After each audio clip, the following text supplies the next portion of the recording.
With a millstone-like fountain as its focal point, Barbara Downs' garden is full of native and other plants, and plenty of fall color.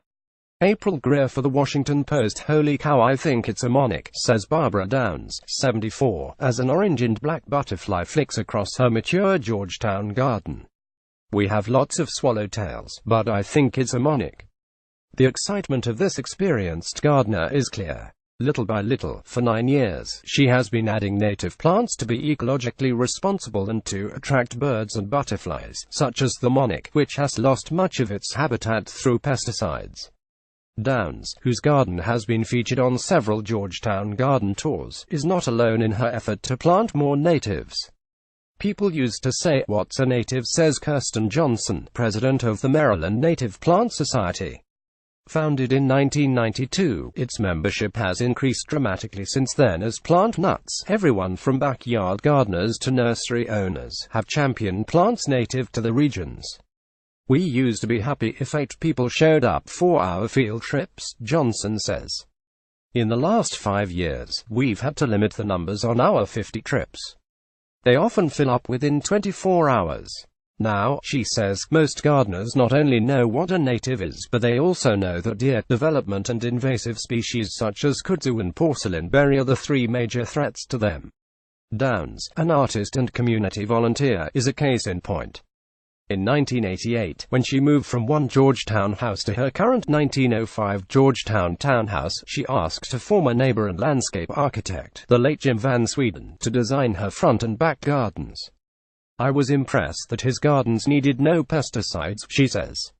His Washington-based firm, OEHME, Van Sweden Associates, pioneered the forward-thinking new American garden style, which champions 4 seasons of garden interest. The firm eschews lawns in favor of swaths of perennials and grasses. When Downs gardens were installed in 1992, the new American garden look was at the cutting edge of design. Originally, the gardens were filled with sun and included several natives, including leatherleaf viburnum, bottlebrush grass and oakleaf hydrangea bushes. I look forward to that hydrangea's dark red leaves each autumn, she says. The beds in front remain sunny, and Downs has replaced a Chinese witch hazel with a native witch hazel that shows persimmon edge leaves before they drop. To this mature, street-side area, she has added the deciduous shrub summer sweet fragrant in bloom, attractive to butterflies and golden in its fall foliage. Deer-resistant bottlebrush grass has seed heads that resemble a bottlebrush. Providing texture to shady areas, it works well under deciduous trees.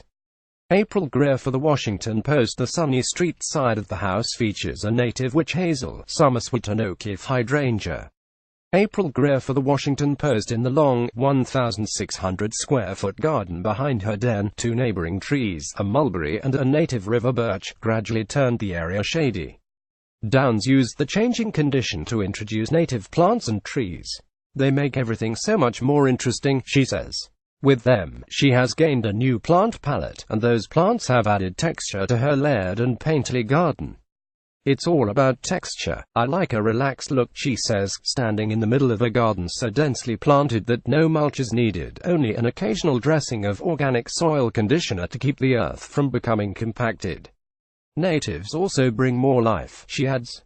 Native plants increase the food chain and the web of life, explains Johnson. People love to see the butterflies they attract, and birds feed on their caterpillars. Mountain witch alder fothergilla in Barbara Downs' garden. April Greer for The Washington Post. In Downs' garden, birds flock to the berries on the summer sweet in front. Behind the house, they enjoy berries of a dogwood, the leatherleaf viburnum and an American cranberry bush. A deciduous mountain witch alder fothergilla stands almost 4 feet tall, with burgundy fall foliage and fragrant spring, bottlebrush-like flowers that draw both butterflies and birds. For a decade, Downs has used Sheila A. Brady, vice president of OEHME, Van Sweden Associates, as her landscape architect. Brady was the lead designer of the native plant garden at the New York Botanical Garden, which opened in 2013 with about 73,000 plants representing 454 different native species. Brady says she and Downs are passionate about including natives, and we understand that by doing so, we simultaneously support wildlife and biodiversity. We wanted to select the right plant that fits contextually, ecologically and aesthetically. Shade-tolerant natives now punctuate a long, curvilinear stone path, whose year-round focal points include classical sculpture and a bobolink, millstone-shaped pink granite fountain filled on an autumn day with robins. These undulating borders include American ginger, foamflower, coral bells and various ferns, such as feathery lady fern, as well as marginal shield fern and Christmas fern, both evergreen for winter interest in this city garden. I'm trying to replace the liriope with Iris cristata dwarf crested iris as an edging plant, says Downs. Also Carex planta genus seersucker sedge, both great textural plants. Another tree event is bringing further opportunity. The neighbor's towering southern magnolia recently came down, so sun-loving natives are a new option for Downs.